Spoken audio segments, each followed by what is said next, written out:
Quand une erreur médicale unit Camille, une étudiante en droit aux prises avec des difficultés financières, et Adam, un milliardaire déterminé à réparer l'irréparable, leurs mondes entrent en collision de manière inimaginable.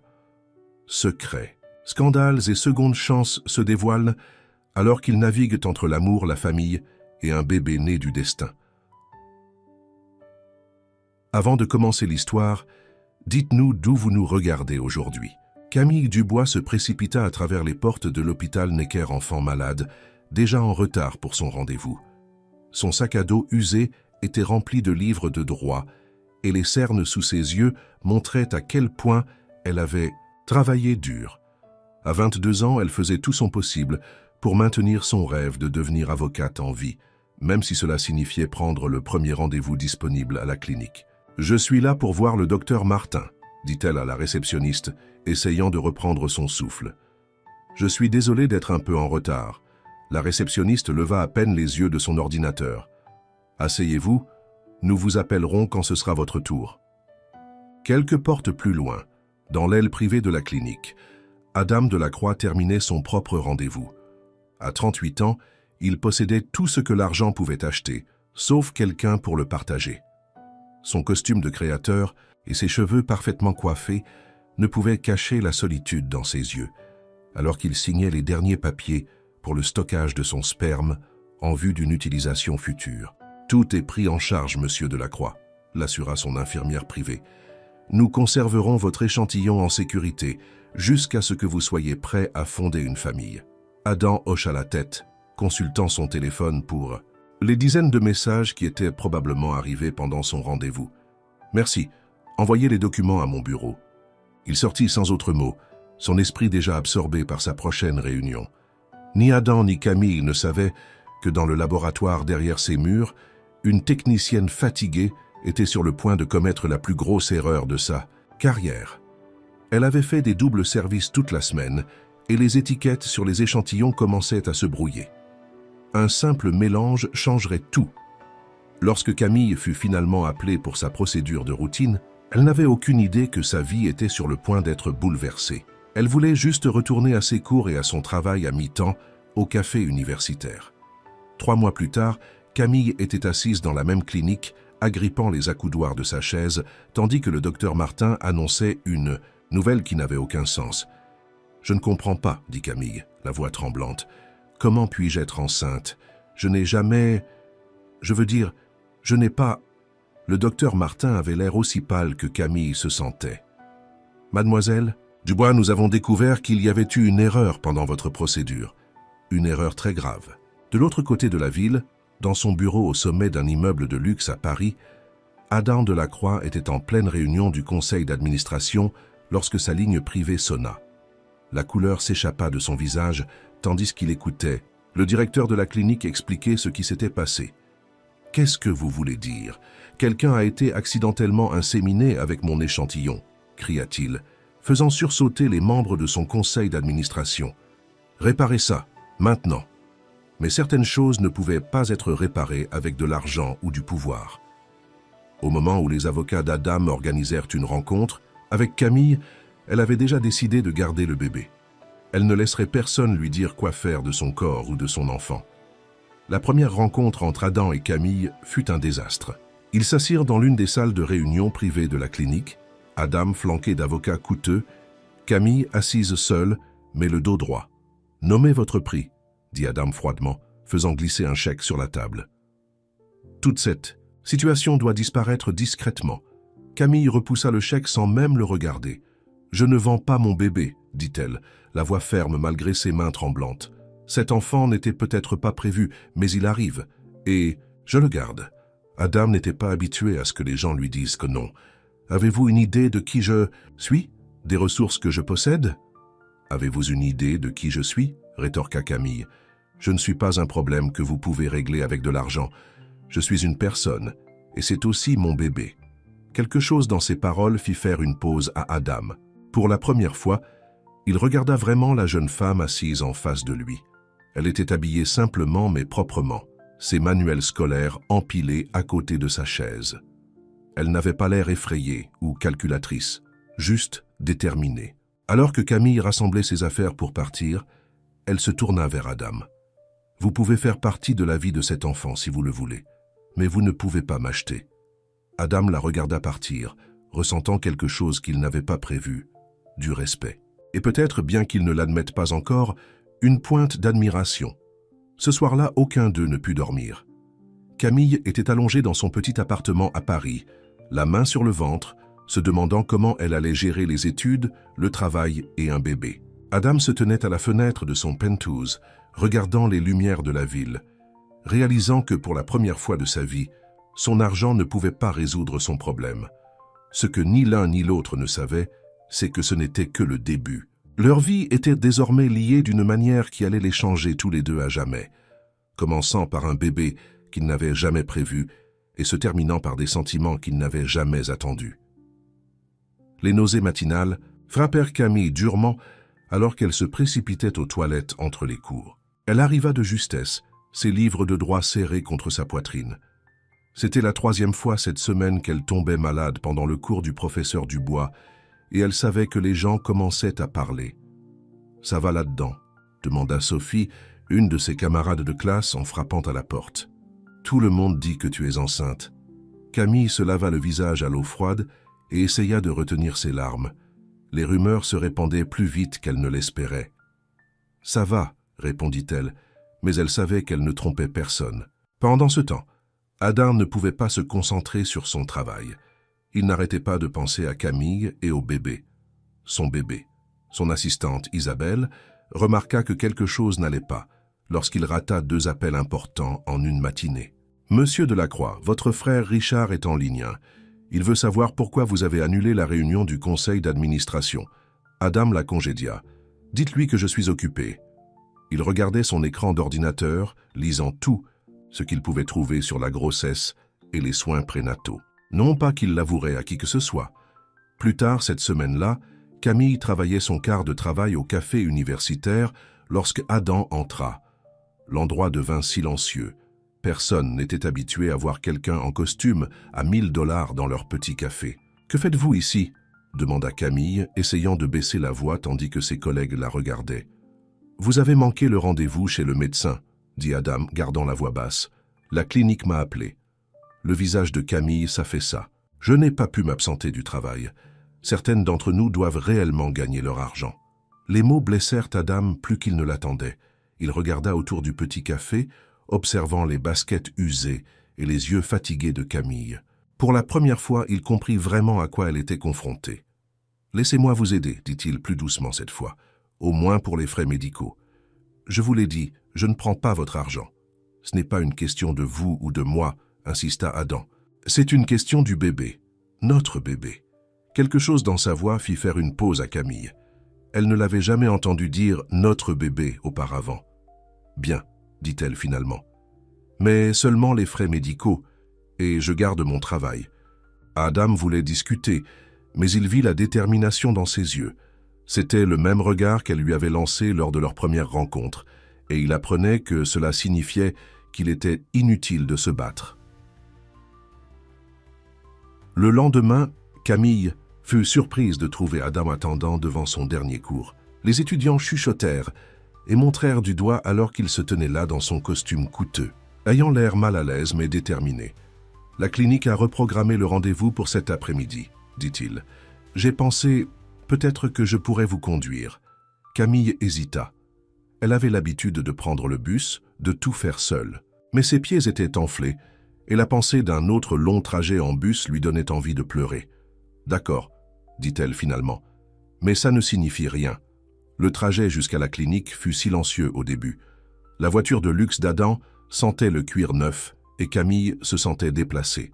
Mais ensuite, le bébé a donné un coup de pied, fort. « Aïe !» haleta-t-elle, posant sa main sur son ventre. Adam faillit sortir de la route. « Quoi? Qu'est-ce qui ne va pas? Dois-je appeler quelqu'un ?» Camille ne put s'empêcher de rire de sa panique. « Le bébé donne juste des coups de pied. Tiens !» Sans réfléchir, elle tendit la main et posa sa main sur son ventre. Les yeux d'Adam s'écarquillèrent lorsqu'il sentit le mouvement sous sa paume. Pendant un instant, tous les murs qui les séparaient, argent, classe, âge, disparurent. Ils étaient juste 2 personnes, sentant leur bébé donner des coups de pied pour la première fois. L'instant fut brisé par un flash. Un photographe les avait repérés, et ce soir-là, leurs photos étaient partout sur Internet. Les titres étaient brutaux. Drame du bébé du milliardaire et chasseuse de fortune fait fortune. Camille pleura jusqu'à s'endormir ce soir-là. Tandis que de l'autre côté de la ville, Adam appelait furieusement ses avocats, exigeant qu'ils mettent fin aux histoires. Mais le mal était fait. Leur situation privée était maintenant publique, et tout le monde avait une opinion. Le lendemain matin, Camille entra dans sa classe de droit pour découvrir que quelqu'un avait écrit « chasseuse de fortune » sur son siège habituel. Elle resta là, figée, tandis que ses camarades de classe faisaient semblant de ne rien remarquer. C'est alors que son téléphone vibra avec un texto d'Adam. « Ne les laisse pas gagner. Souviens-toi, tu es plus forte qu'elles toutes. » Camille essuya ses larmes, s'assit directement sur les mots cruels et ouvrit son manuel. Elle avait un bébé à considérer maintenant, et personne ne l'empêcherait de construire une vie meilleure pour eux deux. Mais alors qu'elle était assise là, essayant de se concentrer sur ses études, elle ne pouvait s'empêcher de se demander pourquoi le texto d'Adam l'avait fait se sentir mieux, ou pourquoi elle commençait à avoir hâte de le voir à leur rendez-vous hebdomadaire chez le médecin. Ce qu'elle ne savait pas, c'est qu'Adam était assis dans son bureau, regardant son téléphone, se demandant la même chose à son sujet. La famille d'Adam ne prit pas bien la nouvelle.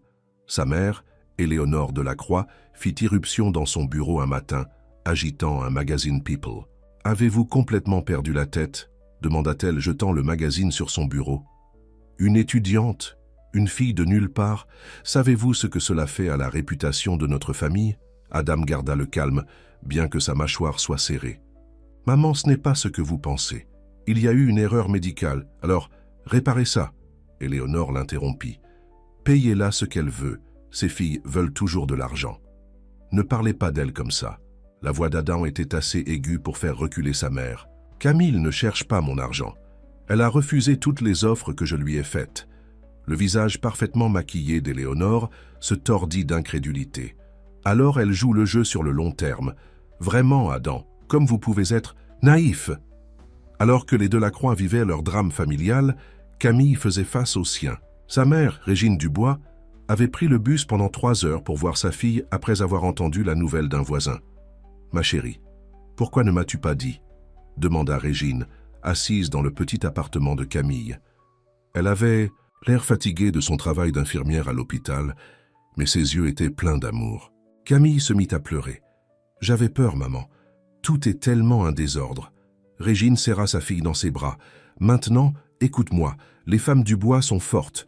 Nous ne nous brisons pas, nous ne fuyons pas, et nous ne laissons personne nous dire ce que nous ne pouvons pas faire. Mais qu'en est-il de la faculté de droit? Du bébé? J'ai tellement peur d'échouer dans tout. »« Tu n'es pas seule, » dit Régine fermement. « Tu, passe-moi. Et qu'en est-il du père? Ce Adam ?» Camille essuya ses larmes. « Il n'est pas ce à quoi je m'attendais. Il essaie, maman. Il essaie vraiment. » À ce moment-là, on frappa à la porte. Lorsque Camille ouvrit, elle trouva Adam debout là, ayant l'air mal à l'aise. « J'espère que je ne vous interromps pas, dit-il, puis aperçut Régine. « Oh, je suis désolé, j'aurais dû appeler d'abord. » Régine se leva, étudiant l'homme qui était devenu accidentellement une partie de leur famille. « Donc, vous êtes Adam Delacroix. »« Oui, madame. » Adam rajusta sa cravate nerveusement. « Je suis juste venu apporter à Camille des vitamines prénatales. Le médecin a mentionné qu'elle en manquait. » L'expression de Régine s'adoucit légèrement. Un homme qui faisait attention au rendez-vous chez le médecin valait quelque chose. « Voulez-vous du café ?» proposa Camille, se surprenant elle-même. « J'aimerais ça, » dit Adam, et pour la première fois, il ne regarda pas son petit appartement avec malaise. Au lieu de cela, il la regarda simplement. Régine les observa tous, les deux, remarquant des choses que ni l'un ni l'autre ne semblaient pas encore réaliser. La façon dont les yeux d'Adam suivaient Camille lorsqu'elle se déplaçait dans la cuisine. La façon dont la main de Camille allait automatiquement vers son ventre lorsque Adam parlait, comme si le bébé reconnaissait la voix de son père. Mais leur moment de paix fut interrompu par le téléphone d'Adam. Il fronça les sourcils en lisant le message. « Qu'est-ce qui ne va pas ?» demanda Camille. « Mon frère Richard, répondit Adam, la voix tendue. Il a convoqué une réunion d'urgence du conseil d'administration. Il essaie de me chasser de l'entreprise. Il dit que le scandale nuit à la valeur de nos actions. Le visage de Camille s'affaissa. C'est de ma faute. Non, dit Adam fermement. C'est Richard étant Richard. Il attendait une excuse. Régine prit la parole. Alors vous vous battez, tous les deux, ensemble. Adam et Camille se regardèrent, surpris par ces paroles. Ensemble? Demanda Adam doucement. Camille hocha la tête lentement. Ensemble. Ce soir-là, après le départ d'Adam et de Régine, Camille reçut une livraison. C'était un magnifique rocking chair en bois avec une note « Toute mère a besoin d'un endroit confortable pour bercer son bébé. » Adam. Elle s'assit dans le fauteuil, passant sa main sur le bois lisse et sentit des larmes lui monter aux yeux. Mais ce n'étaient pas des larmes de tristesse ou de peur. C'était quelque chose de complètement différent. De l'autre côté de la ville, Adam était assis dans son bureau à domicile, regardant l'échographie qu'il gardait maintenant sur son bureau. Les paroles de sa mère à propos de Camille résonnaient dans sa tête, mais tout ce à quoi il pouvait penser, c'était la façon dont le visage de Camille s'illuminait lorsqu'elle riait, à quel point elle était courageuse face à tous les ragots à l'université, comment elle ne lui demandait jamais rien. Son téléphone vibra avec un texto de Camille. « Merci pour le fauteuil. Tu n'étais pas obligé. » Il sourit en répondant « Je voulais le faire. » 3 mots simples, mais ils signifiaient que quelque chose était en train de changer. Les murs qu'ils avaient construits entre eux commençaient à s'effondrer, brique après brique. Mais Richard Delacroix mettait déjà son plan en action. Dans son bureau tard dans la nuit, il appela un détective privé. « Trouvez-moi tout ce que vous pouvez sur Camille Dubois, » ordonna-t-il. « Tout le monde a des secrets. Trouvez les siens. » Ce que Richard ne savait pas, c'est que le vrai secret n'était pas dans le passé de Camille. C'était dans ce qui grandissait entre elle et Adam, quelque chose qu'aucun d'eux n'avait prévu, mais qui devenait de plus en plus difficile à nier chaque jour qui passait. Richard Delacroix sourit en lisant le rapport du détective privé sur Camille. Il avait enfin trouvé ce qu'il cherchait. Dans son bureau sombre, il prit son téléphone et composa un numéro. « Mademoiselle Dubois, c'est Richard Delacroix, le frère d'Adam. Je pense que nous devons parler. » Camille fut surprise de recevoir l'appel alors qu'elle étudiait à la bibliothèque du campus. « Que voulez-vous? Juste un dîner, pour discuter de mon frère et de votre situation, demain soir. » Au relais de l'entrecôte, Camille savait qu'elle ne devrait pas y aller, mais elle pensa à Adam se battant pour son entreprise à cause d'elle. Peut-être pourrait-elle aider d'une manière ou d'une autre. Très bien, mais juste un dîner. Le soir suivant, Camille se sentit mal à l'aise dans le restaurant coûteux. Richard ressemblait à Adam, mais son sourire n'atteignait jamais ses yeux. « Soyons honnêtes, » dit Richard coupant son steak. « Vous êtes une fille intelligente. Vous savez que ça ne peut pas marcher.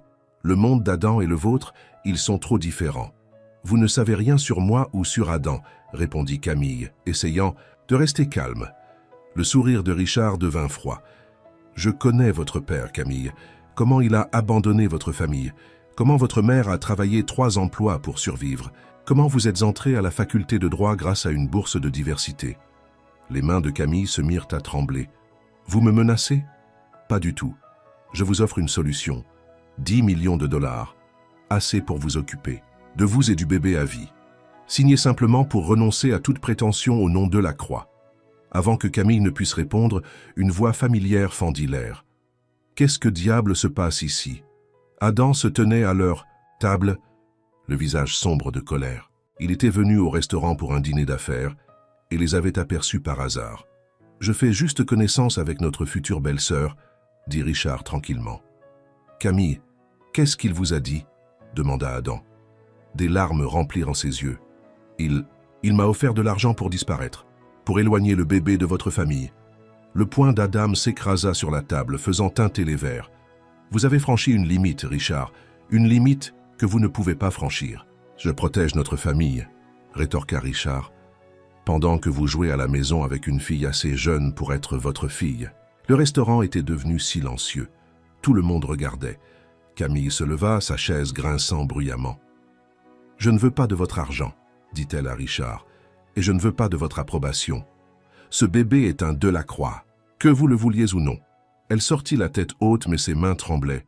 Adam la rattrapa dehors. « Camille, attendez, je suis tellement désolé pour Richard. Je n'avais aucune idée qu'il allait... » « Ce n'est pas de ta faute, » l'interrompit-elle. « Mais peut-être a-t-il raison. Peut-être que tout cela est trop compliqué. Ne dis pas ça. » Adam s'approcha. « Ne le laisse pas gagner. »« Gagner quoi, Adam? Qu'est-ce qu'on fait même? J'ai ton bébé à cause d'une erreur à la clinique. C'est tout ce que c'est. » Adam prit sa main. « Est-ce vraiment tout ce que c'est ?» Leurs regards se croisèrent, et soudain, la rue animée autour d'eux sembla disparaître. La main d'Adam était chaude contre la sienne, et le bébé choisit ce moment pour donner un coup de pied. « Sens », murmura Camille, posant sa main sur son ventre. Le bébé donna un autre coup de pied, plus fort cette fois. « Notre bébé le sait », dit Adam doucement. « Ce n'est plus juste une erreur, c'est une famille. » Une voiture qui passait éclaboussa, une flaque d'eau interrompant le moment. Camille recula, submergée par ses sentiments. « Je devrais y aller, » dit-elle rapidement. « J'ai un cours tôt demain. Laisse-moi te conduire. »« Non, j'ai besoin de réfléchir. À tout. » Adam la regarda s'éloigner, luttant contre l'envie de courir après elle. De retour au restaurant, Richard attendait avec un sourire narquois. « Elle prendra l'argent à la fin, » dit Richard. « Elles le font toujours. » Adam attrapa le col de son frère. « Restez loin d'elle. Des deux. Ou je vous jure, Richard, je détruirai tout ce pour quoi vous avez travaillé. »« Vous êtes amoureux d'elle, » réalisa Richard, riant. « Oh, c'est mieux que je ne le pensais. Le grand Adam de la Croix, amoureux d'une boursière. » Conseil d'administration. « Demain matin, » dit Adam, les dents serrées. « On verra qui rira alors. » Cette nuit-là, ni Adam ni Camille ne purent dormir. Elle s'assit dans le rocking chair qu'il lui avait donné, pensant à la façon dont il avait défendu son frère. À la façon dont sa main se sentait dans la sienne, Adam arpentait son bureau au sommet d'un immeuble de luxe à Paris, regardant son téléphone. Il voulait l'appeler, s'assurer qu'elle allait bien, lui dire que Richard avait tort, qu'aucune des différences entre eux n'avait plus d'importance. Finalement, à minuit, son téléphone vibra avec un texto de Camille.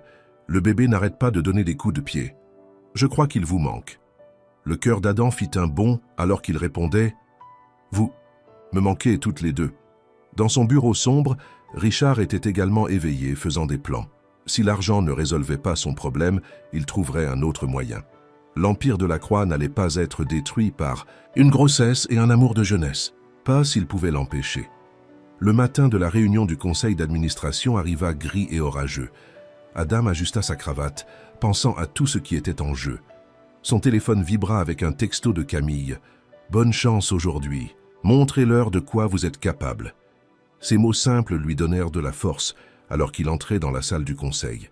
Richard était déjà là, l'air narquois, alors qu'il distribuait des documents aux membres du conseil. « Avant de commencer, » annonça Richard, « je pense que chacun devrait voir ses projections. Nos actions ont chuté de 15 pour 100 depuis que la situation personnelle de mon frère est devenue publique. »« Ce n'est pas toute l'histoire, » rétorqua Adam, la voix ferme. « Notre nouvelle division technologique a augmenté de 30% sous ma direction. »« Mais pouvons-nous faire confiance à votre jugement ?» insista Richard. « Quand vous ne pouvez même pas gérer votre vie personnelle de manière responsable ?» Les membres du conseil murmurèrent entre eux. Adam sentit son sang bouillir, mais avant qu'il ne puisse répondre, la porte de la salle du conseil s'ouvrit. Camille entra, vêtue d'une robe simple mais professionnelle qui montrait fièrement son ventre de grossesse. « Excusez-moi pour le retard, » dit-elle clairement. « Mais je pense que le conseil devrait m'entendre directement. » Le visage de Richard s'assombrit. « C'est une réunion privée. Sécurité. Laissez-la parler, » dit Marguerite Lefebvre, la plus ancienne membre du conseil. Elle était restée silencieuse jusqu'à présent, observant attentivement tout. Camille prit une profonde inspiration. « Je sais ce que vous pensez tous de moi, que je suis après l'argent de la croix, que j'essaie de piéger Adam. Mais la vérité est que je ne lui ai jamais demandé un sou. Je suis là parce que votre PDG est un homme bien qui essaie de faire ce qu'il faut pour son enfant. Si vous ne pouvez pas voir ça, alors peut-être ne le méritez-vous pas. » Le silence tomba dans la salle. Adam regarda Camille, le cœur battant. Elle ne lui avait jamais paru plus belle que dans ce moment. « C'est ridicule, » bredouilla Richard. « Elle vous manipule tous. »« La seule personne qui essaie de manipuler quelqu'un, c'est toi, Richard, » dit Adam, retrouvant sa voix. « J'ai des preuves. » Il sortit son téléphone et joua un enregistrement. La voix de Richard remplit la pièce. Une fois qu'on aura évincé Adam, on pourra vendre à nos concurrents. Le profit vaudra 10 fois la valeur actuelle de l'entreprise. Les membres du conseil sursautèrent. Le visage de Richard devint blanc. « Vous m'avez enregistré ?»« Non, » dit Adam. « Votre secrétaire l'a fait. Il s'avère que la loyauté ne peut pas s'acheter, frère. Tout comme celle de Camille ne peut pas s'acheter. » Marguerite Lefebvre se leva. « Je pense que nous en avons assez entendu. Je propose de retirer Richard Delacroix du conseil, avec effet immédiat. » Le vote fut unanime. Alors que la sécurité escortait Richard furieux, Adam se tourna pour remercier Camille, mais elle était déjà partie. Il la trouva dehors sous la pluie, attendant son bus. « Camille !» appela-t-il, courant vers elle avec son parapluie. « Attendez !» Elle se retourna, essuyant la pluie de son visage, où étince des larmes. « Je n'aurais pas dû venir. J'ai probablement aggravé les choses. »« Vous avez rendu les choses parfaites, » dit-il doucement. « Vous étiez parfaite. » Leurs regards se croisèrent, et cette fois aucun d'eux ne détourna le regard. La pluie tombait autour d'eux, mais ils ne la remarquèrent presque pas. « Pourquoi êtes-vous vraiment venu aujourd'hui ?» demanda Adam. La voix de Camille tremblait. « Parce que je ne pouvais pas les laisser vous faire du mal, parce que je... » Elle s'arrêta, touchant son ventre alors que le bébé donnait un coup de pied. Adam s'approcha, partageant son parapluie. « Parce que quoi ? Parce que je crois que je tombe amoureuse de vous, » murmura-t-elle, « et ça me terrifie. » Le cœur d'Adam s'envola, mais avant qu'il ne puisse répondre, Camille haleta de douleur. « Qu'est-ce qui ne va pas ? Le bébé, » dit-elle, se cramponnant à son ventre. « Quelque chose ne va pas. » Adam la prit dans ses bras, ne se souciant pas que son costume de créateur se mouille. « Accrochez-vous. Je vous ai. Vous deux. » À l'hôpital, les médecins précipitèrent Camille aux soins d'urgence. Adam arpentait la salle d'attente, plus effrayé qu'il ne l'avait jamais été de sa vie. Régine Dubois arriva toujours en uniforme d'infirmière après son service. « Qu'est-il arrivé ?»« Il la surveille maintenant, » dit Adam la voix rauque. « Elle était stressée, il pleuvait, c'est de ma faute. » Régine toucha son bras. « L'amour n'est la faute de personne. » Adam la regarda, surpris. « Est-ce si évident ? Seulement pour tout le monde sauf vous deux, » dit-elle avec un doux sourire. Le médecin sortit enfin. « Mademoiselle Dubois est stable. C'était un faux travail provoqué par le stress, mais nous voulons la garder une nuit pour observation. » Adam et Régine soupirèrent tous deux de soulagement. Lorsqu'ils allèrent voir Camille, elle était allongée dans son lit d'hôpital, ayant l'air petite et fatiguée. « Je suis désolée d'avoir fait peur à tout le monde, » dit-elle faiblement. Adam prit sa main. « Ne t'excuse pas, repose-toi juste. » Régine les observa un instant, puis trouva une excuse pour aller prendre un café. En partant, Adam se pencha près de Camille. « Je dois te dire quelque chose, » dit-il. « Quelque chose que j'aurais dû dire dehors. Adam, tu n'es pas obligé. Je t'aime aussi, dit-il simplement. Et ça me terrifie aussi, mais pas autant que de te perdre presque aujourd'hui. » Des larmes remplirent les yeux de Camille alors qu'elle serrait sa main. Le bébé donna un coup de pied, les faisant tous les deux rire doucement. « Je crois que quelqu'un approuve, » murmura Camille. Devant la chambre d'hôpital, Richard Delacroix regardait à travers la fenêtre, le visage déformé par la colère. Il sortit son téléphone et composa. « Changement de plan, » dit-il doucement. « J'ai besoin que vous creusiez plus profondément. Trouvez quelque chose que nous pouvons utiliser. Tout le monde a un secret sombre, même la petite Camille Dubois parfaite. » L'orage dehors s'intensifia, mais à l'intérieur de la chambre d'hôpital, Adam et Camille se tenaient en la main, perdus dans leur propre monde, ignorant que leur plus grand défi était encore à venir. Les quelques semaines qui suivirent parurent presque parfaites. Après la sortie de Camille de l'hôpital, Adam insista pour la faire déménager dans un appartement plus sûr, plus près de son université. Bien qu'elle ait résisté au début, sa mère, Régine, l'a convaincue d'accepter. « Ce n'est plus seulement une question de toi, » lui rappela Régine. « Pense au bébé quand elle était enceinte de plusieurs mois. » Adam lui rendait visite tous les soirs, lui apportant généralement le dîner et restant pour l'aider à réviser ses examens finaux de droit. « Tu n'es pas obligé de faire ça, » dit Camille un soir, alors qu'ils étaient assis, entourés de ses manuels. « Je le veux, » répondit Adam en lui prenant la main. « J'aime te regarder travailler, tu vas être une avocate extraordinaire. » Leur bulle paisible éclata un matin lorsque Camille arriva à la faculté de droit pour trouver Tout le monde les yeux rivés sur son téléphone. Son amie Sophie se précipita vers elle, le visage pâle. « Camille, as-tu vu les nouvelles ?»« Quelles nouvelles ?» Sophie lui montra son téléphone. Le titre disait « Drame du père de bébé, la vérité sur Camille Dubois ». En dessous se trouvait une photo granuleuse d'une Camille adolescente, avec le bras d'un garçon autour des épaules. Le cœur de Camille s'arrêta. Non, ils ne peuvent pas. L'article affirmait qu'elle avait été enceinte auparavant, au lycée, et avait donné le bébé à l'adoption. C'était tout faux, mais l'histoire était partout. Son téléphone sonna. Adam. « Camille, je viens de voir. »« Ce n'est pas vrai, le coupa-t-elle, luttant contre les larmes. Cette photo est de mon bal de fin d'année. Thomas Lefebvre. Il est mort dans un accident de voiture 2 semaines plus tard. Il n'y a jamais eu de bébé. »« Je te crois, dit Adam fermement. Ça sent Richard à plein nez. Ne t'inquiète pas, mes avocats sont déjà... Non, interrompit Camille. Pas d'avocat. Il y a quelque chose que je dois te dire, à propos de mon passé. Ce soir-là, ils se rencontrèrent dans l'appartement de Camille.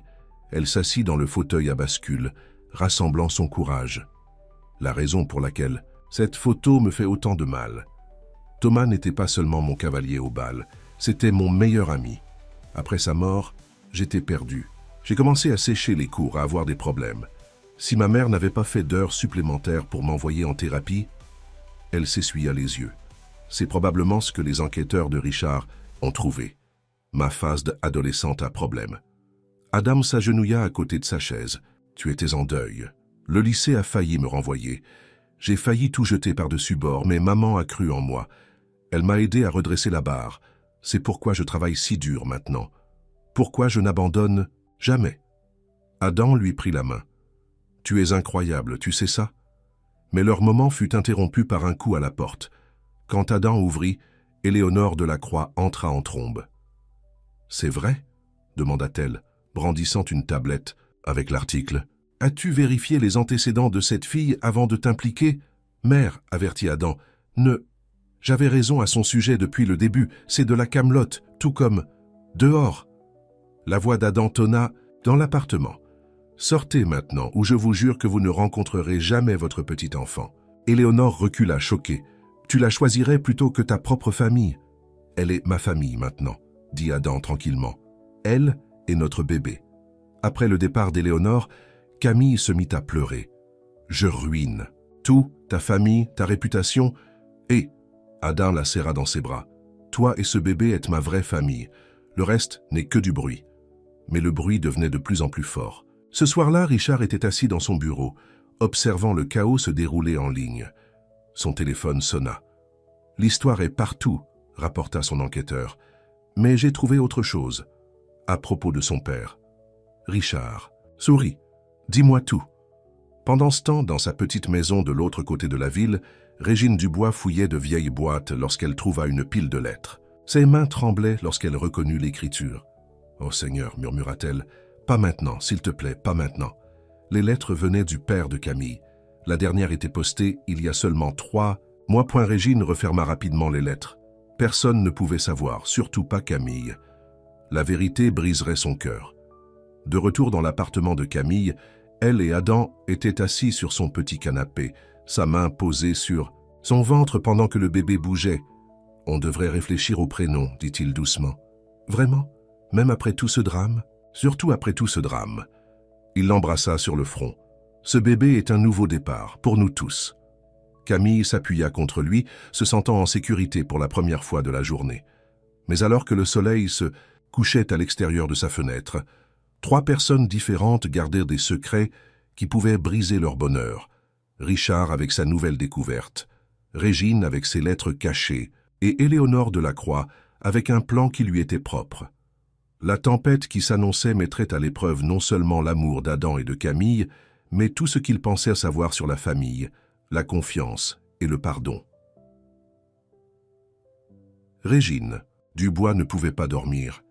Les lettres du père de Camille brûlaient dans son esprit comme un secret coupable. Elle se leva pour préparer du thé, mais trouva ses mains trop tremblantes pour tenir la tasse. La sonnette sonna, la faisant sursauter. Lorsqu'elle ouvrit la porte, elle trouva Richard Delacroix debout là, avec une épaisse enveloppe. Madame Dubois, dit-il avec douceur, nous devons parler de Marcus Johnson. Le visage de Régine devint blanc. Comment connaissez-vous ce nom? Votre ex-mari? L'homme qui vous a abandonné, vous et Camille? Richard sourit froidement. Je sais tout sur lui, y compris le fait qu'il vous envoie des lettres depuis des mois. Dans l'appartement, Régine s'effondra sur une chaise. Que voulez-vous? Je veux que vous m'aidiez à protéger la famille Delacroix de votre fille. Camille n'a rien fait de mal. Alors, expliquez ceci. Richard sortit des papiers de son enveloppe. Casier judiciaire. Marcus Johnson n'était pas seulement un père irresponsable, c'était un escroc. Il profitait des femmes riches, puis disparaissait avec leur argent. Tel père, telle fille. Régine se leva, sa peur se transformant en colère. Sortez de chez moi. Réfléchissez-y, Madame Dubois. Aidez-moi, ou tout le monde découvrira la vérité sur le père criminel de Camille.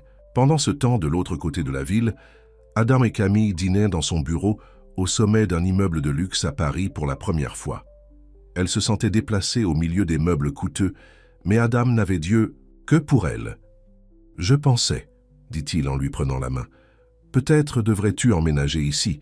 Le bébé arrive dans 2 mois et cet endroit est plus sûr. »« Adam, » dit Camille doucement, « nous ne pouvons pas nous cacher du monde réel pour toujours. Ta mère me déteste, ton frère essaie de nous détruire. Je me fiche de tout ça, je t'aime. Mais moi je m'en fiche, insista Camille.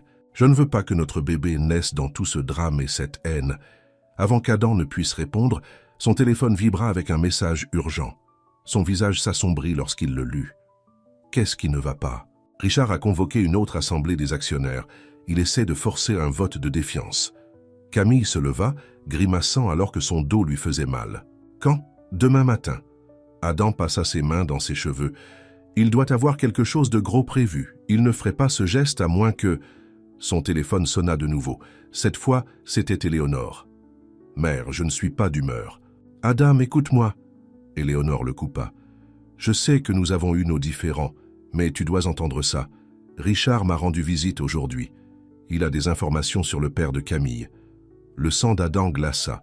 Il regarda Camille qui se frottait le ventre enceinte et regardait les lumières de la ville de Paris par sa fenêtre. Quelles informations? C'était un criminel, Adam. Un escroc qui se spécialisait dans la séduction des femmes riches et ça vole de leur argent. Tel père, tel... Adam raccrocha, ses mains tremblaient. Qui était-ce? Demanda Camille. Personne d'important, mentit-il, se détestant pour cela. Juste des affaires. Ce soir-là, aucun d'eux ne dormit bien. Adam n'arrêtait pas de penser aux paroles d'Éléonore, détestant qu'une graine de doute ait été plantée.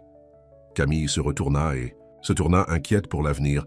Tôt le lendemain matin, Régine se présenta à l'appartement de Camille. « Ma chérie, il y a quelque chose que je dois te dire. À propos de ton père. Maman, qu'est-ce qui ne va pas? Tu me fais peur. » Avant que Régine ne puisse répondre, Adam arriva. Il avait passé toute la nuit à passer des appels, essayant de sauver son entreprise. « Camille, je dois te demander quelque chose, dit-il, puis remarqua Régine. « Madame Dubois, que faites-vous ici ?» Régine les regarda tour à tour, les larmes aux yeux. « Je ne peux pas laisser Richard détruire le bonheur de ma fille. Camille, ton père, il m'a écrit. »« Quoi ?» Camille haleta. « Depuis combien de temps ?»« 3 mois. Il est malade, ma chérie. Il veut faire amende honorable avant. » Camille s'agrippa au dossier d'une chaise pour se soutenir. « Tout ce temps, tu savais où il était. Tu savais qu'il voulait me voir. J'essayais de te protéger. Comme tu m'as protégé en mentant sur le fait qu'il était un criminel, un escroc. » Le visage de Régine pâlit. « Comment as-tu... » Richard l'a dit à Éléonore, dit Adam tranquillement. « Qui me l'a dit hier soir ?» Camille se tourna vers lui, dévastée. « Tu savais, et tu ne m'as rien dit. J'allais le faire. J'avais juste besoin de temps pour réfléchir. » « Pour réfléchir à quoi ?» La voix de Camille craqua. « Pour te demander si je suis en train de faire la même arnaque que mon père. Si je ne suis là que pour ton argent comme tout le monde l'a dit. Non, Camille, s'il te plaît. » Mais elle se dirigeait déjà vers la porte, une main sur le ventre. « J'ai besoin de partir d'ici. J'ai besoin de réfléchir. »« Camille, attends !» appelèrent Adam et Régine après elle. Mais elle était partie sous la pluie du matin, les laissant tous les deux derrière. Richard Delacroix regardait de sa voiture de l'autre côté de la rue, souriant en voyant Camille s'enfuir en pleurant. Tout s'effondrait exactement comme il l'avait prévu. Ce qu'il n'avait pas prévu, c'était que Camille descende du trottoir sans regarder, distraite par ses larmes. Il n'avait pas prévu que le camion de livraison tourne au coin trop vite. Et il n'avait certainement pas prévu d'entendre son cri alors que les freins du camion grinçaient sur le pavé mouillé. Le temps sembla s'arrêter alors que le camion de livraison dérapait vers Camille. Puis soudain, elle sentit de forts bras l'envelopper, la ramenant sur le trottoir. Le camion les manqua de quelques centimètres. « Jetez !» halta Adam, la serrant fort. Il était parti après elle sans hésitation, sa seule pensée étant de la protéger. Camille s'effondra contre lui, tremblante. Le bébé... « Appelez une ambulance !» cria Régine en courant vers eux. De sa voiture, Richard regarda la scène se dérouler avec une expression choquée. Ce n'était pas du tout ce qu'il avait prévu. À l'hôpital, Dr Sarah Chen examina attentivement Camille, tandis qu'Adam et Régine attendèrent dehors. Finalement, elle sortit avec un sourire. « Le bébé va bien », annonça-t-elle, juste stressée comme la mère. Mais Camille a besoin d'un repos au lit complet pendant au moins 2 semaines.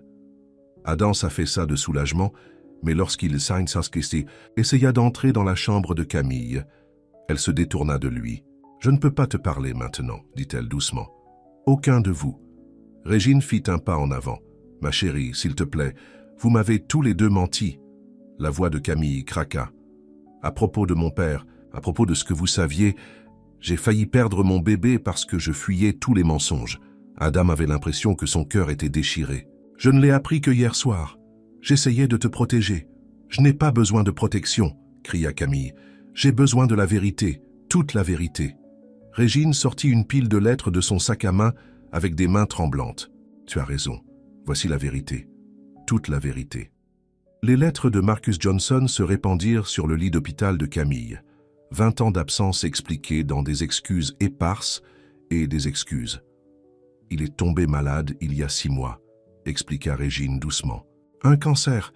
Il voulait réparer les choses avant qu'il meure. » La voix de Camille était à peine un murmure. Adam toucha sa main. « Laisse-moi t'aider. Je peux le faire venir ici. Lui obtenir les meilleurs médecins. »« Non !» Richard éclata dans la pièce. « C'est exactement ce qu'il veut. Ne le voyez-vous pas? Il joue sur vos émotions. Richard, sortez. » Adam se déplaça pour protéger Camille. « Montrez-leur, » demanda Richard en regardant Régine. « Montrez-leur la lettre où il demande de l'argent pour ses traitements. » Le visage de Régine tomba. « Comment as-tu... Vous avez lu mes lettres privées ?» demanda Camille, horrifiée. « Je devais protéger la famille, » insista Richard. « Votre père est un escroc. Il utilise sa maladie pour accéder à la fortune de Lacroix par votre intermédiaire. Ça suffit. » La voix d'Adam tonna dans la pièce. « Sécurité !» Alors que les gardes traînaient Richard dehors, il cria « L'assemblée des actionnaires a lieu dans 1 heure, Adam. Choisissez judicieusement. » Le silence tomba dans la chambre d'hôpital. Camille prit une des lettres de son père avec des mains tremblantes. « Il a vraiment demandé de l'argent, » dit-elle doucement en la lisant. « 50 000 $ pour des traitements expérimentaux. » Adam s'agenouilla au bord de son lit. « Je me fiche de l'argent. Je me soucie de toi, de notre famille. Mais que se passe-t-il si Richard a raison? Et si mon père ne fait que m'utiliser pour t'atteindre? Alors nous allons nous en occuper ensemble, » dit Adam fermement. « Plus de secrets, plus de mensonges. » Régine toucha l'épaule de sa fille. « J'aurais dû te parler des lettres dès qu'elles sont arrivées. J'avais tellement peur de te voir blessée à nouveau. Je ne suis plus cette adolescente brisée, maman, » dit Camille doucement. « Je suis plus forte maintenant, assez forte pour la vérité. » Une infirmière entra pour vérifier les signes vitaux de Camille. « Je ne suis plus cette adolescente brisée, maman, » dit Camille doucement. « Je suis plus forte maintenant, assez forte pour la vérité. » Une infirmière entra pour vérifier les signes vitaux de Camille. La tension de Camille est toujours élevée. Tout le monde dehors. Madame Dubois a besoin de repos. Avant de partir, Adam embrassa le front de Camille. « Je dois aller à cette assemblée des actionnaires. Mais quand je reviens, nous parlerons de tout, y compris faire venir votre père ici, sans aucune condition. » Camille attrapa sa main. « L'entreprise n'est pas aussi importante que toi et notre bébé. » Il sourit. « Je t'aime, Camille Dubois, fille d'un escroc, et tout le reste. » Pour la première fois depuis l'accident, Camille lui sourit en retour. Vas-y, montre-leur de quoi tu es capable, encore une fois. Après le départ de tout le monde, Camille lut les lettres de son père une par une. Elles étaient pleines de regrets, d'amour, et oui, d'une demande, d'argent. Mais elles étaient aussi pleines de détails sur son enfance que seul son vrai père pouvait connaître. Comme son éléphant en peluche préféré, Monsieur Trunks. La façon dont elle détestait les fraises, mais adorait la glace à la fraise. Elle posa sa main sur son ventre, sentant son bébé bouger. « Qu'en penses-tu, petit? Devrions-nous donner une chance à ton grand-père » Le bébé donna un coup de pied, la faisant rire doucement. Pendant ce temps, chez Delacroix Entreprises, Adam se tenait devant les actionnaires avec un nouveau genre de confiance. « Mon frère pense que l'amour est une faiblesse, » commença-t-il. « Il pense que la famille est une question de pouvoir et d'argent. Mais aujourd'hui, j'ai failli perdre quelque chose de plus précieux que toute cette entreprise. La femme que j'aime et notre enfant à naître. » Il regarda Richard droit dans les yeux. « Je l'ai choisi. Si cela me coûte cette entreprise, tant pis. Mais je pense qu'il y a de la place pour l'amour et les affaires, pour la famille et le succès. Qui est avec moi ?» Un par un, les actionnaires se levèrent. Marguerite Lefebvre prit la parole en premier. « J'ai travaillé avec 3 générations de Delacroix, dit-elle. C'est la première fois que j'en vois un choisir l'amour plutôt que le pouvoir. Vous avez ma voix, Adam. » Richard quitta la salle en tempête à la fin du vote, laissant son frère aux commandes de l'entreprise. Mais son visage arborait un sourire dangereux. De retour dans son bureau, il passa un dernier appel. « Monsieur Johnson ?»« Richard Delacroix, ici. Qu'aimeriez-vous voir votre fille ?»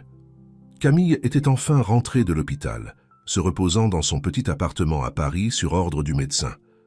Adam ne l'avait pratiquement pas quittée, travaillant sur son ordinateur portable, pendant qu'elle faisait la sieste sur le canapé. « Tu n'es pas obligé de rester. » lui dit-elle pour la 100e fois. « L'entreprise a besoin de toi.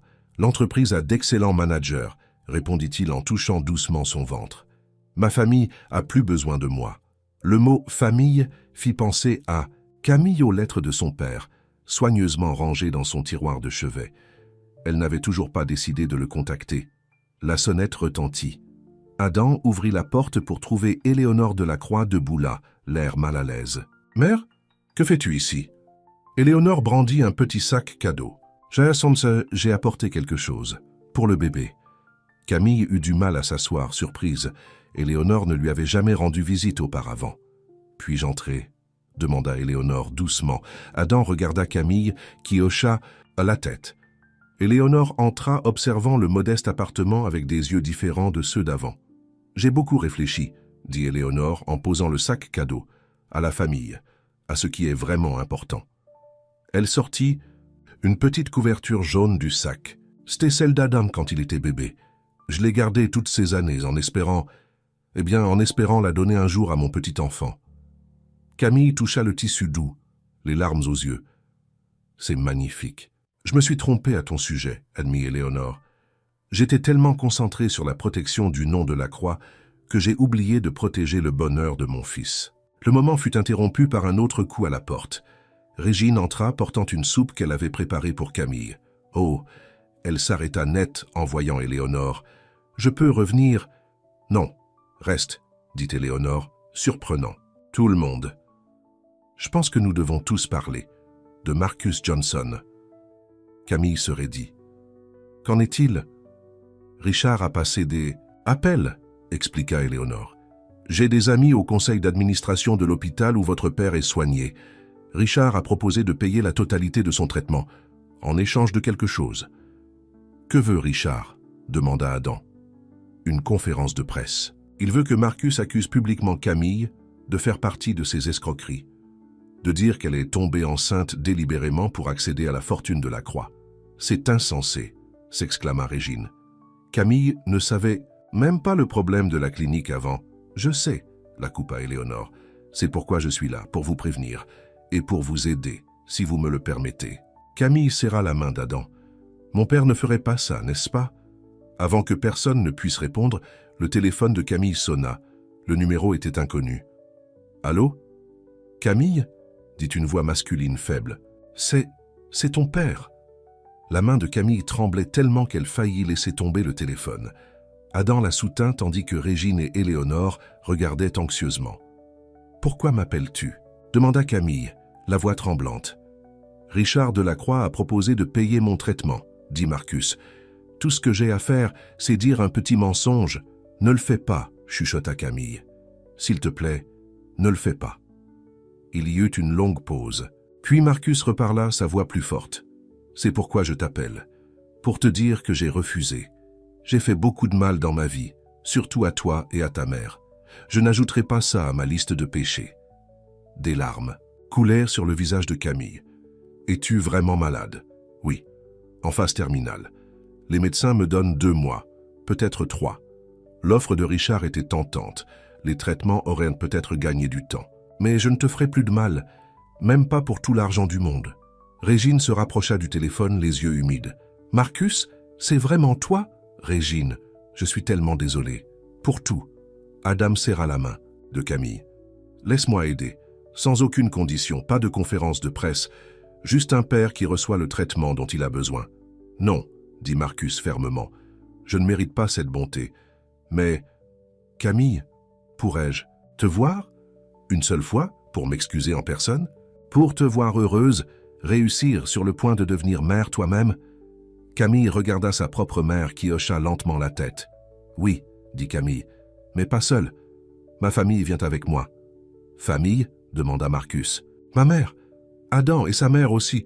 Nous sommes tous une famille maintenant. » Éléonore essuya une larme, touchée par les paroles de Camille. Ce que personne ne savait, c'est que Richard écoutait chaque mot grâce à un micro qu'il avait placé dans l'appartement de Camille pendant la confusion de son retour de l'hôpital. « Zut, Marcus !» marmonna-t-il en frappant du poing son bureau. « Tu étais censé être mon atout. » Il sortit son téléphone, composant rapidement. « Changement de plan. Si Marcus Johnson ne veut pas jouer le jeu, nous devrons gérer cela différemment. Quand pourras-tu obtenir ces documents auprès de son médecin ?» La voix au bout du fil répondit calmement. « Parfait, » sourit Richard. « Voyons comment la famille heureuse gère ce scandale. » Dans l'appartement de Camille, Adam prenait des dispositions pour faire venir Marcus en avion pour une visite, tandis qu'Éléonore et Régine discutèrent des préparatifs de la baby shower comme de vieilles amies. Camille les regardait tous, une main sur son ventre qui grossissait, se sentant vraiment en paix pour la première fois depuis des mois. « Ta famille est un peu compliquée, petit », chuchota-t-elle à son bébé. « Mais il y a beaucoup d'amour ici. Et en fin de compte, c'est ce qui compte le plus. » Elle ne savait pas que le dernier complot de Richard était déjà en marche, ou que la paix qu'elle avait enfin trouvée allait être brisée une dernière fois. Le jour où Marcus Johnson devait arriver à Paris, des nuages noirs se rassemblèrent au-dessus de la ville. Camille se tenait à la porte d'embarquement de l'aéroport Charles de Gaulle avec Adam, sa mère et Éléonore, attendant tous anxieusement. « Il devrait être là d'une minute à l'autre », dit Adam en vérifiant son téléphone. Mais au lieu de Marcus, 2 policiers s'approchèrent d'eux. « Madame Dubois ?» demanda un officier. « Nous devons vous parler. »« De Marcus Johnson. » Le cœur de Camille s'affaissa. « Qu'est-ce qui ne va pas ?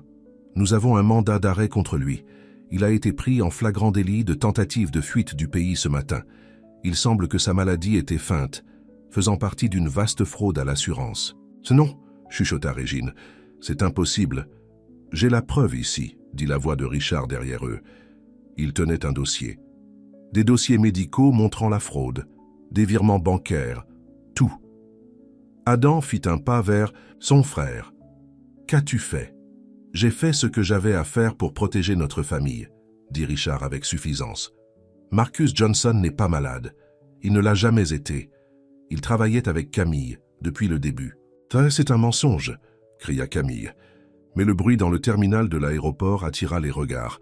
Éléonore fit soudainement un pas en avant. « Richard, ça suffit. Mère, ne t'occupe pas de ça. »« Non. » La voix d'Éléonore était ferme. « J'ai engagé mon propre enquêteur pour enquêter sur Marcus Johnson. J'ai les vrais dossiers médicaux ici. » Elle sortit des papiers de son sac à main. « Il est malade. Les documents que vous tenez sont des faux. » Le visage de Richard devint blanc. « Tu bluffes. »« Est-ce que je bluffe ?» Éléonore se tourna vers les policiers. « Messieurs les officiers, je crois que Richard Delacroix vient d'avouer avoir fabriqué des preuves. C'est un crime grave, n'est-ce pas ?» Avant que personne ne puisse bouger, Richard se retourna pour courir directement vers Marcus. Johnson lui-même, transporté sur un brancard par une équipe médicale. « Papa » haleta Camille. Marcus avait l'air fragile dans son fauteuil roulant, mais ses yeux étaient perçants alors qu'il regardait Richard. « J'ai tout enregistré. Chaque appel, chaque offre que tu as faite. Le vrai scandale, ce n'est pas mon passé, c'est ton présent. » Les policiers échangèrent des regards, puis se dirigèrent vers Richard au lieu de Marcus. « Richard Delacroix, vous êtes arrêté pour tentative de fraude et falsification de documents. » Alors que les officiers emmenaient Richard, il cria « À Adam, je protégeais notre héritage, le nom de notre famille. » « Non, » dit Adam calmement. « Tu protégeais ton propre pouvoir, et tu as tout perdu à cause de ça. » Richard partit, l'attention de tous se porta sur Marcus et Camille. Père et fille se regardèrent pour la première fois en 20 ans. « Tu es si belle, » dit Marcus, la voix brisée. « Tout comme ta mère. » Camille fit lentement un pas en avant, une main sur son ventre. « Tu es vraiment malade? »« Oui, mais je suis soignée maintenant grâce à Adam. Un vrai traitement, pas les pots de vin de Richard. » Régine vint se tenir aux côtés de sa fille. « Marcus, Régine, je suis désolé. Pour tout. Pour avoir fui. Pour avoir été un lâche. » Avant que personne ne puisse répondre, Camille se plia soudainement en deux. « Oh, qu'est-ce qui ne va pas ?» Adam se précipita à ses côtés. « Le bébé, » haleta Camille. « Je crois que c'est le moment. » Les quelques heures qui suivirent furent un flou de couloirs d'hôpital et de voix de médecins. Adam ne quitta jamais les côtés de Camille, lui tenant la main à chaque contraction. Régine et Éléonore arpentaient la salle d'attente ensemble, tandis que Marcus priait dans la chapelle de l'hôpital. Enfin, aux premières heures du matin, un nouveau cri emplit la salle d'hôpital. L'infirmière plaça un petit paquet dans les bras de Camille. « C'est une fille », annonça l'infirmière. Adam embrassa le front de Camille, les larmes aux yeux. « Elle est parfaite. »« Comment devrions-nous l'appeler » demanda Camille doucement. Adam sourit. « Que dirais-tu d'Espérance ? Parce qu'elle nous a apporté à tous de l'espoir. Elle a réuni nos familles. Espérance. » Camille essaya le nom. Espérance Delacroix du Bois. Un par un, leur famille vint rencontrer la petite Espérance. Régine et Éléonore. Ils recoulaient sur leur petite fille ensemble, toutes leurs différences passées oubliées. Et lorsque Marcus fut transporté, ses yeux se remplirent de larmes à la vue de sa petite fille. « Aimerais-tu la tenir ?» demanda Camille. Marcus sembla surpris. « Tu me ferais confiance. Tout le monde mérite une seconde chance, » dit Camille. Espérance nous l'a appris. Alors que Marcus tenait sa petite fille, Adam passa son bras autour de Camille. « Je t'aime, » chuchota-t-il. « Moi aussi. »« Je t'aime, » répondit-elle. « Vous deux. » 6 mois plus tard, toute la famille se retrouva dans le jardin de la nouvelle maison d'Adam et Camille. Ni trop grande, ni trop petite, mais juste ce qu'il fallait pour leur famille. Marcus était là, ayant l'air plus fort après sa dernière série de traitements. Régine et Éléonore se disputaient en plaisantant pour savoir à qui c'était le tour de tenir Espérance. Et Camille, qui venait de réussir ses examens de la faculté de droit de Paris, était assise avec sa fille dans le fauteuil à bascule qu'Adam lui avait offert il y a si longtemps. Parfois, les meilleures familles, Taz dit Adam en les regardant tous avec un sourire, sont celles que nous construisons nous-mêmes. Camille leva les yeux vers son mari, puis vers sa belle-fille, puis vers leur famille, mélangée et imparfaite, mais aimante. « Tu sais quoi ?» dit-elle. « Ce problème de la clinique a peut-être été la meilleure erreur qui nous soit jamais arrivée. » Adam se pencha pour l'embrasser. Ce n'était pas une erreur, c'était le destin. Espérance gazouilla joyeusement dans les bras de sa mère, levant la main pour attraper la cravate de son père. Autour d'eux, leur famille riait et parlait, liée non par le sang, le nom ou l'argent, mais par l'amour. Et en fin de compte, c'était tout ce qui importait. Fine.